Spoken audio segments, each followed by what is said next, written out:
Hi friends, welcome. இன்றைய வீடியோவில் வந்து நிஃப்டி ஐடி பார்ப்போம். ஐடி பொறுத்த வரைக்கும் 4% ஏறக்குறைய குறைஞ்சிருக்கு. ஸோ ஃபர்ஸ்ட் ஆஃப் ஆல் வந்து டிசிஎஸ் ஸ்டாக் பார்ப்போம். டிசிஎஸ் பொறுத்த வரைக்கும் 3.5% வந்து குறைஞ்சிருக்கு.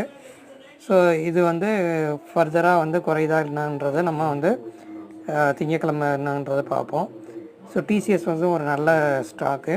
ஸோ அடுத்தது வந்திங்கன்னா இன்ஃபோசிஸ் பார்ப்போம். இன்ஃபோசிஸ் எப்படி இருக்குது அப்படின்றத பார்ப்போம். இன்ஃபோசிஸும் அதே போல் 3.5% வந்து மார்க்கெட்டில் வந்து குறைஞ்சிருக்கு. அது வந்து 1600 வந்திருக்கு. 1300 அப்படின்ற ரேஞ்சில் வந்து நல்லா சப்போர்ட்டாக இருக்கும் இன்ஃபோசிஸ் பொறுத்த வரைக்கும். ஸோ இன்ஃபோசிஸ் வந்து இந்த லெவலில் வந்து அக்குமுலேட் பண்ணுறதுக்கு நல்ல ஸ்டாக்கு. ஸோ அடுத்து HCL டெக்னாலஜி பார்ப்போம். HCL டெக்னாலஜி வந்து 3.5% வந்து குறைஞ்சிருக்கு.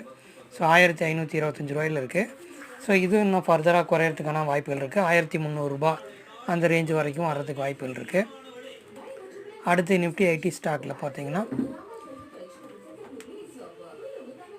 விப்ரோ ஸ்டாக் பொறுத்த வரைக்கும் 277 ரூபாயில் இருக்குது. ஸோ அது வந்து ஃபர்தராக இன்னும் குறையிறதுக்கு 260 250 அந்த ரேஞ்சில் வரும்பொழுது ஒரு நல்ல ஒரு பையிங் ஆப்பர்ச்சுனிட்டி இருக்குது. ஸோ 200 டே மூவிங் ஆவரேஜுக்கு நியரஸ்ட்டாக இருக்குது. அதை பிரேக் பண்ணுச்சுன்னா கீழே போகிறதுக்கு வாய்ப்புகள் அதிகமாக இருக்குது. ஸோ 260 அப்படிங்கிறது ஒரு நல்ல சப்போர்ட் லெவலாக இருக்கும். ஸோ அடுத்து தான் நிஃப்டி ஐடியில் இருக்கிற ஸ்டாக் பார்த்தீங்கன்னா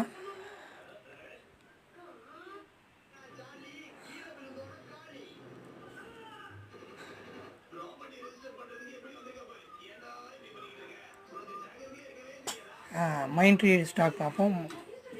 எம்ஃபோசிஸ் ஸ்டாக் பொறுத்த வரைக்கும் ஸோ அது வந்து 200 டே மூவிங் ஆவரேஜ் கீழே தான் இருக்குது.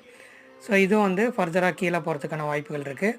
ஸோ ஒரு 1800 அந்த ரேஞ்ச் வரைக்கும் போகிறதுக்கு வாய்ப்பு இருக்குது. லைக் பண்ணுங்கள், சப்ஸ்கிரைப் பண்ணுங்கள். நன்றி, வணக்கம்.